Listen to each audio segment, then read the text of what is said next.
नारायण नारायण। ओम नमः शिवाय। ओम नमः शिवाय। नारायण नारायण। ओम नमः। ये शिव भक्त ऋषि कौन है ओम जिन्हें मैं नहीं पहचानता? ओम नमः शिवाय। ओम नमः शिवाय। नारायण नारायण। ओम नमः शिवाय। ओम नमः शिवाय। ओम नमः शिवाय। ओम नमः शिवाय। ओम नमः शिवाय। ये तुम्हारी बुद्धि एवं स्मृति की परीक्षा का अवसर है नारद। इन ऋषिवर से इनका नाम पूछे बिना ही तुम्हें इनकी पहचान का पता लगाना होगा। नारद, तुम तो ब्रह्मा जी के मानस पुत्र हो। तुम्हें तो जन्म से ही अनेक सिद्धियां प्राप्त हैं, परंतु तुम सदा प्रश्नों के साथ जिज्ञासा के सागर में भटकते रहते हो।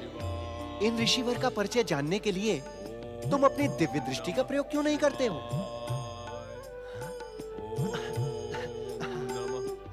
नारायण नारायण। ओम नमः शिवाय। ओम नमः शिवाय। परम शिव भक्त जमदग्नि पुत्र राम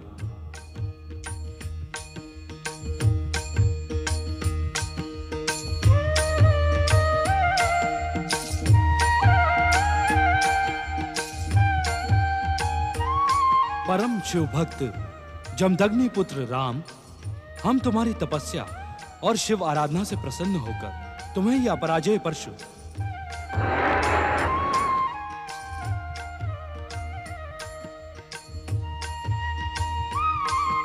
और अपना शिव धनुष प्रदान करते हैं।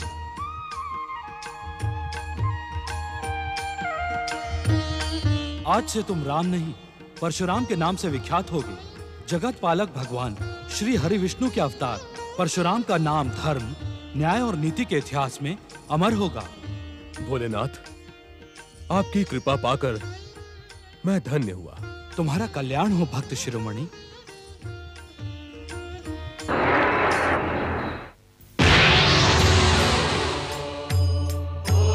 ओम नमः शिवाय। ओम नमः शिवाय। ओम नमः शिवाय। ओम नमः शिवाय। नारायण नारायण। परम भागवत श्री हरि विष्णु के अंशावतार महर्षि परशुराम को नारद का प्रणाम स्वीकार हो। प्रणाम देवर्षि नारद। देवर्षि, धन्य भाग्य मेरे जो अनायास आपके दर्शन हुए। नारायण नारायण। ऋषिवर, मुझे आपकी महानता का और दिव्यता का भली भांति ज्ञान है। आप इस प्रकार प्रणाम करके मुझे लज्जित न करें, किंतु आपकी शिव भक्ति को देखकर इस समय मेरे मन में एक जिज्ञासा उठ खड़ी हुई है। देवर्षि, शिव आराधना को लेकर कैसी जिज्ञासा? नारायण नारायण। ऋषिवर, मैं आपसे ये जानने का इच्छुक हूं कि देवादिदेव महादेव से वरदान पाने के पश्चात भी निरंतर शिव आराधना का कारण क्या है? देवर्षि, इस पृथ्वी पर क्षत्रियों के अन्याय और अत्याचार बढ़ते जा रहे हैं। अहंकारी क्षत्रियों के अहंकार और अभिमान के कारण सारी पृथ्वी त्रस्त है। इसलिए मैं भगवान शिव से प्रार्थना कर रहा हूं कि क्षत्रियों को उनके अत्याचारों के लिए दंडित करें। नारायण नारायण। महर्षि, किंतु देवादिदेव आपकी शीघ्र प्रार्थना नहीं सुनेंगे। क्यों देवर्षि? भगवान शिव तो आशुतोष हैं। वे प्रार्थना से शीघ्र प्रसन्न हो जाते हैं। हो तो जाते हैं, किंतु आप कहते कहते रुक क्यों गए देवर्षि? ऋषिवर, अभी अभी कैलाश पर एक विचित्र किंतु एक प्रेरक घटना घटी है। देवादिदेव महादेव उससे विशेष प्रभावित हुए हैं। इस कारण विचित्र एवं प्रेरक? ऐसी कौन सी घटना है देवर्षि? ये तो आप स्वयं कैलाश जाकर ज्ञात कर लें। नारायण नारायण नारायण नारायण नारायण। कैलाश में ऐसी कौन सी प्रेरक घटना हो गई? कैलाश चल के देखते हैं। ऐसे क्या देख रहे हो पुत्र गणेश? ऐसा प्रतीत होता है जैसे तुम कुछ कहने के इच्छुक हो।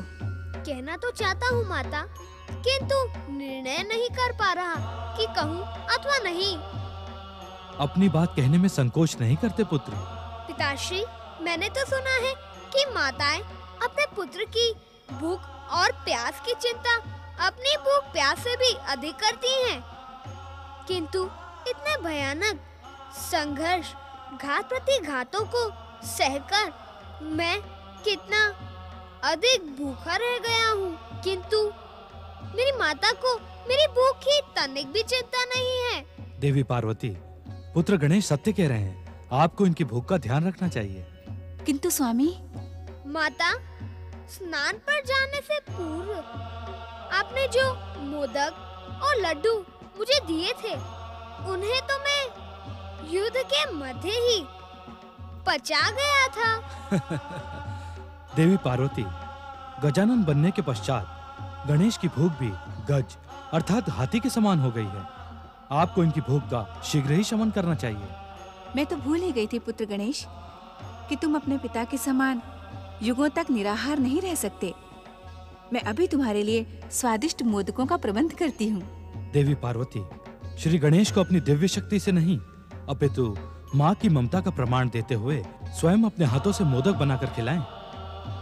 जो आज्ञा स्वामी। पिताश्री, क्या माता अपने हाथों से मोदक बनाकर आपको भी भोग लगाती हैं? पुत्र गणेश, मोदक का नाम तो हमने पहली बार तुम्हारे प्रकट होने के पश्चात तुम्हारे ही मुख से सुना था। हमें तो ये भी ज्ञात नहीं कि मोदक कैसे बनते हैं, किंतु आज हम तुम्हारी माता पार्वती की रसोई अवश्य देखेंगे।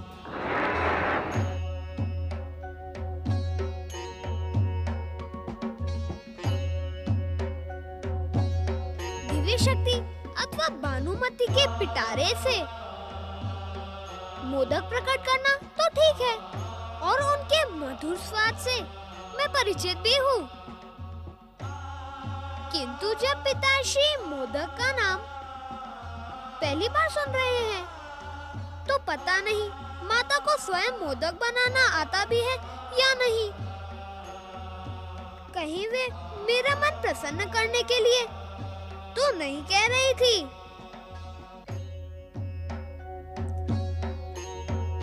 किंतु माता असत्य क्यों कहेंगी? मोदक आने तक मुझे प्रतीक्षा करनी पड़ेगी।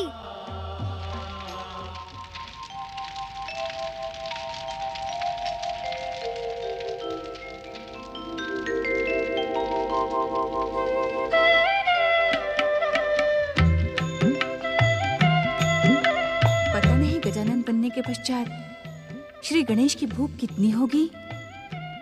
कहीं मोदक के इन थालों से उनकी भूख शांत ना हुई तो।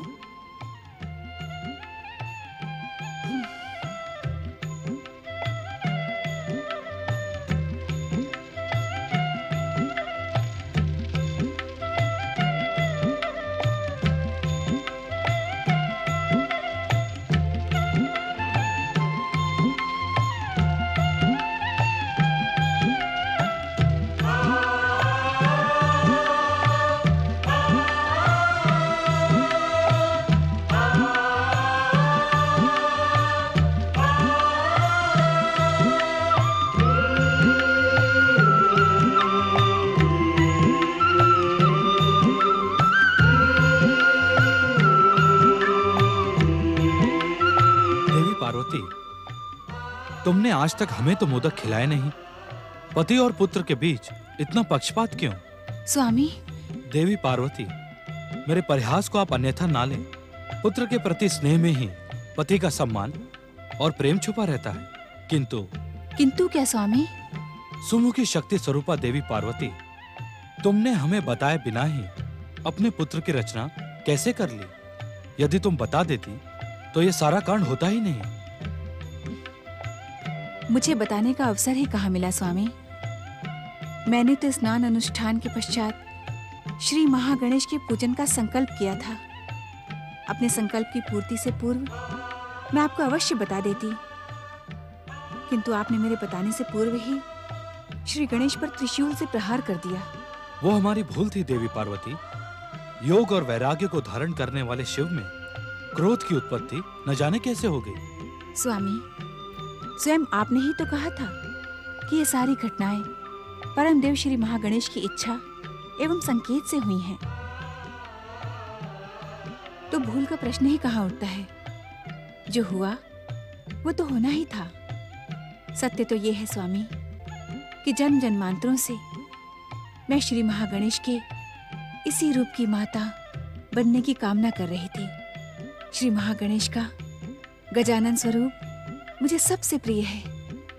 अर्थात परम देव श्री महागणेश के साथ शक्ति स्वरूपा देवी पार्वती की इच्छा और लीला भी सक्रिय थी। देवी पार्वती, श्री गणेश को श्री महागणेश जैसा गजानन रूप प्राप्त हो, कहीं इसी कारण आपने ही तो इस लीला को नहीं रचा। परम देव श्री महागणेश के साथ शक्ति स्वरूपा देवी पार्वती की इच्छा और लीला भी सक्रिय थी। देवी पार्वती, श्री गणेश को श्री महागणेश जैसा गजानन रूप प्राप्त हो, कहीं इसी कारण आपने ही तो इस लीला को नहीं रचा।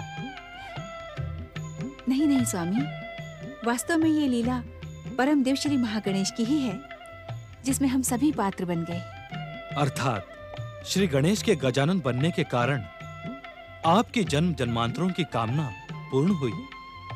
आपने जो इच्छा की वो मिल गई।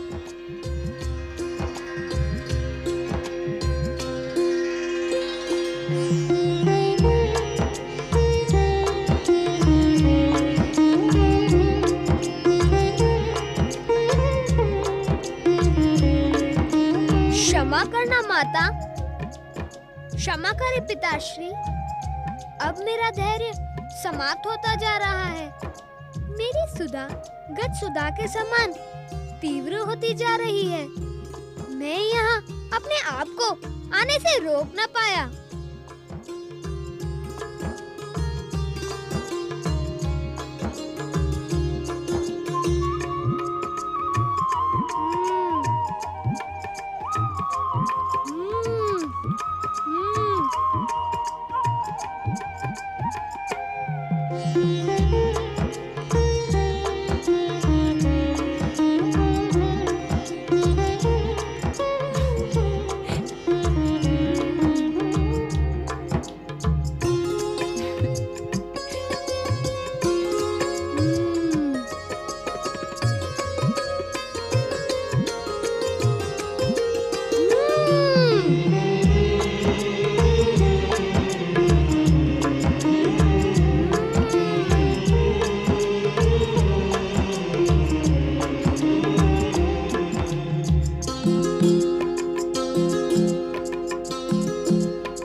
श्री गणेश, कितने लंबे समय के पश्चात हमें तुम्हारी माता के साथ एकांत में रहने का अवसर मिला था और तुम उस एकांत में विघ्न पहुंचाने के लिए आ गए। क्या तुम अपनी भूख पर कुछ समय के लिए नियंत्रण नहीं रख सकते थे? क्षमा कर दे पिताश्री, मैं अपनी भूख पर नियंत्रण नहीं रख सकता। भूख के कारण ही मुझसे यह अपराध हो गया। तुम्हें अपनी भूल और अपराध के लिए प्रायश्चित करना होगा। आज्ञा करे पिताश्री, मैं अपनी भूल और अपराध का क्या प्रायश्चित करूं? तुम्हें इस कक्ष का प्रतिहारी बनना होगा। जिस प्रकार तुमने अपनी माता के स्नान के समय स्नान कक्ष का पहरा दिया था, उसी प्रकार इस समय इस कक्ष का भी पहरा देना होगा। जो आज्ञा पिताश्री। पुत्र गणेश, हमारे कक्ष में हमारी आज्ञा न मिलने तक किसी को आने ना देना।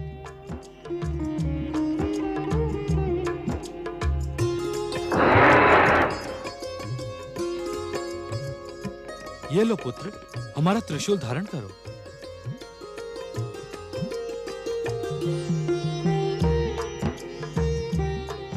माता, पिताश्री ने तो प्रतिहारी बनने से पूर्व मुझे अपनी त्रिशूल के रूप में भेंट दे दी, किंतु क्या तुम मुझे कुछ भेंट नहीं दोगी?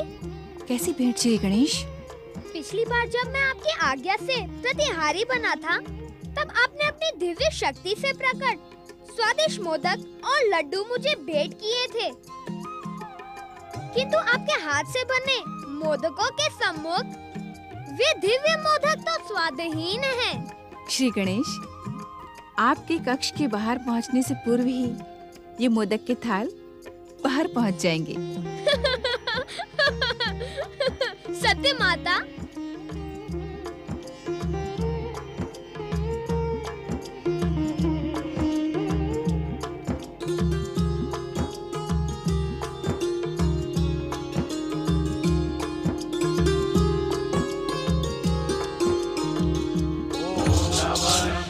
ओम नमः शिवाय, ओम नमः शिवाय, ओम नमः शिवाय, ओम नमः शिवाय, ओम नमः शिवाय, ओम नमः शिवाय, ओम नमः शिवाय, ओम नमः शिवाय,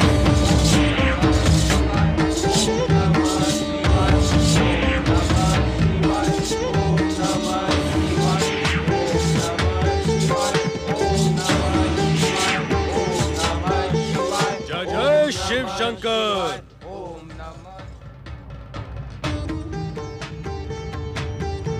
हमारे आराध्य भगवान शिव कहाँ हैं? महाराज नंदी, शिव गणों, मेरे प्रश्न के उत्तर में तुम सब मौन क्यों हो? मेरे प्रश्न का उत्तर क्यों नहीं देते? बताओ, कहाँ है शिव शंकर? जब वे हमें बताकर नहीं गए तो हम आपको क्या बताएं कि वे कहाँ गए हैं? शिव गणों, तुम शिव के सेवक और कैलाश के रक्षक हो। शिव कहाँ जाते हैं ये ज्ञात रखना तुम्हारा कर्तव्य है। अतिशीघ्र बताओ, कहाँ है भोलेनाथ? हमें ज्ञात नहीं कि वे कहाँ हैं। हम आपको कैसे बताएं? आप इस प्रश्न को बार बार क्यों दोहराते हैं? महाराज नंदी, तुम हमारी उपेक्षा और अपमान कर रहे हो।